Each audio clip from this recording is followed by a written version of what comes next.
લાખા ફુલાણીનો ઘોડો પબુપસર. સંદર્ભ: ભલ ઘોડા વલ વંકડા. જયમલ પરમાર, દુલેરાઈ કારાણી. કોક પુરુષ કો ઘોડલો, કોક સલુણી નાર. સર્જન હરે સર્જિયા, ત્રણ રતન સંસાર. મર્દા મર્દ પુરુષ, અમૂલ્ય જાતવંત ઘોડો અને સુલક્ષણી નારી સ્ત્રી એવા ત્રણ રત્નો સર્જનહાર ઈશ્વરે આ સંસારમાં કોઈક જ રચ્યા છે. આ નાનકડો દોહરો અશ્વના મોંઘા મૂલ્યની કથા કહી જાય છે. કચ્છ કાઠિયાવાડના ઘોડા અને કચ્છ મારવાડની સાંઢણીઓની ઝડપી ગતિ એક સમયે સમસ્ત ભારતમાં સુવિખ્યાત હતી. કચ્છના પવનવેગી અશ્વો અને પાણીપંથી સાંઢણીઓની ગતિ વંટોળિયાના વેગની હરીફાઈ કરતી હતી. કેવા હતા પાણીના પૂરની ગતિવાળા એ કચ્છી પ્રાણીઓ! મલપતિ મહાલતી, ફલંગે ચાલતી. સાંઢણીઓ ગણા ઝુંડ ફરતા, પવનથી ચમકતા, ઘોડલા ઘમકતા, ધમકતા ધરણ પર પાવ ધરતા.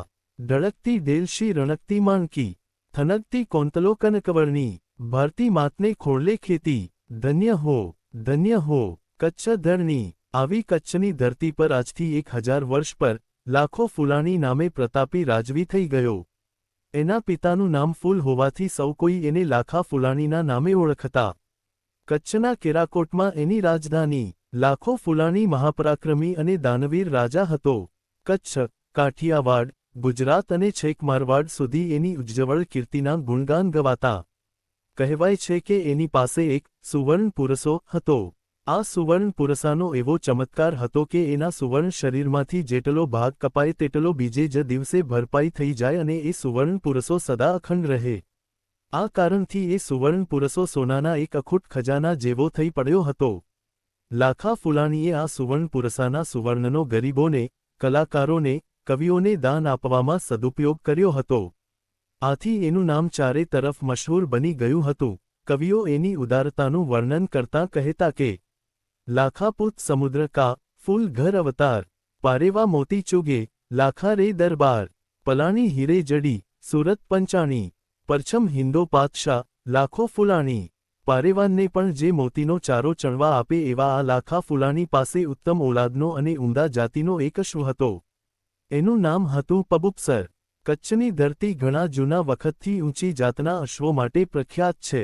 પબુપસર પણ એવા જ પ્રકારનો એક પાણીપંથો ઘોડો હતો. લાખા ફુલાણીને એ ઘણો વહાલો હતો. પીઠ પર હાથ ફેરવતા હાથ સરકી જાય, અરે એના પર બેઠેલી માખી પણ લપસી જાય એવી મુલાયમ અને સુંવાળી અને રેશમી ચામડી હતી. પવનવેગી ચાલનો આ પાણીદાર ઘોડો ફુલાણી રાજાની આખી ઘોડાહારમાં પ્રથમ પંક્તિનો અને સૌથી શ્રેષ્ઠ ઘોડો હતો. રણસંગ્રામના સમયે લાખો પબુપસર પર જ સવારી કરતો. જેવો લાખો શૂરવીર હતો એવો જ શૂરવીર આ પબુપસર પણ હતો. દુશ્મનના પ્રહારોથી ડરી જઈને પબુપસર રણમેદાનમાં પાછીપાની કરીને કદી પાછો હટતો નહીં. જામ લાખા જેવો એનો અશ્વ પણ રણવીર હતો, રણધીર હતો. જામ લાખા ફુલાણીના આ રણશૂર અશ્વ પબુપસરને એકવાર એક વિચિત્ર પ્રકારનું દરદ થઈ આવ્યું. કંઈ પણ દેખીતા કારણ વગર તે પોતાનો એક પગ ઊંચો ને ઊંચો અદ્ધર ઝીલી રાખતો. જામ લાખાએ એના આ દર્દની ચિકિત્સા માટે દેશવિદેશથી શાલિહોત્રશાસ્ત્રના નિષ્ણાત એવા અનેક અશ્વવૈદોને બોલાવીને કેટલાય ઇલાજ કામે લગાડ્યા, પરંતુ એના માનીતા અશ્વના આ નવાઈ જેવા રોગનું નિદાન કરવા માટે કોઈ ઉપાય કારગત નીવડ્યો નહીં. આમને આમ 6 મહિના વીતી ગયા તે છતાં એનો પબુપસર તો એવો ને એવો લંગડાતો જ રહી ગયો. એ અરસામાં ગુજરાતના સોલંકી રાજા ભુવનાદિત્યના 3 કુમારો રાજ, બીજ અને દંડક દેશાટન અર્થે નીકળ્યા હતા. ફરતા ફરતા આ 3 રાજકુમારો કચ્છમાં આવી ચઢ્યા. રાજ સૌથી મોટો હતો, અંધ હતો. આમ છતાં અશ્વ ચિકિત્સામાં એ નિષ્ણાત હતો. જામ લાખાએ આ 3 કુમારોનો સારો સત્કાર કર્યો અને પબુપસરના દર્દની ચિકિત્સા કરવા રાજને વિનંતી કરી. રાજ સોલંકીએ પબુપસર પાસે આવીને એના આખા શરીર પર હાથ ફેરવીને બારીક નિરીક્ષણ કરી લીધું. ઊંડી પરીક્ષાને અંતે એને જાણવા મળ્યું કે પબુપસરને બીજા કોઈ પણ પ્રકારનું ખાસ દર્દ નથી, માત્ર સ્વપ્નઘાતને લીધે એ લંગડો બની ગયો છે. માણસોને જેમ સ્વપ્ન આવે છે તેમ ઘોડાઓને પણ સ્વપ્ન આવતા હોય છે, એ વાત એના લક્ષ્યમાં જ હતી. સ્વપ્નની લડાઈમાં વાગેલા ઘાની ભ્રમણાથી પબુપસર એનો એક પગ જમીન પર માંડતો નથી એ હકીકત એના લક્ષ્યમાં આવી ગઈ. ઘોડાનું આ વિચિત્ર દર્દ દૂર કરવા માટે તેણે એવો જ એક વિચિત્ર ઉપાય અજમાવવાની યોજના કરી. રાજ સોલંકીએ લશ્કરની 2 ટુકડીઓ શસ્ત્ર સજ્જ કરાવીને તેમને બહાર મેદાનમાં ખડી કરી દીધી. આ બંને ટુકડીઓને રણસંગ્રામનો ખરેખરો દેખાવ કરવાનો હુકમ આપવામાં આવ્યો. સિંધુડો વાગવા લાગ્યો, રણભેરીના ગગનભેદી નાદ આકાશને ગજવવા લાગ્યા. કૃત્રિમ રણસંગ્રામનું આ રણમેદાન રણવીરોની રણહાકથી ગાજી ઉઠ્યું. તલવાર, બરછી, ભાલા આદિ યુદ્ધના શસ્ત્રો સૂર્યના પ્રકાશમાં ચમકવા લાગ્યા. ઉભય પક્ષો વચ્ચે જાણે ખૂંખાર સંગ્રામ ખેલાવાનો હોય એવું આબેહૂબ દૃશ્ય રજૂ કરવામાં આવ્યું.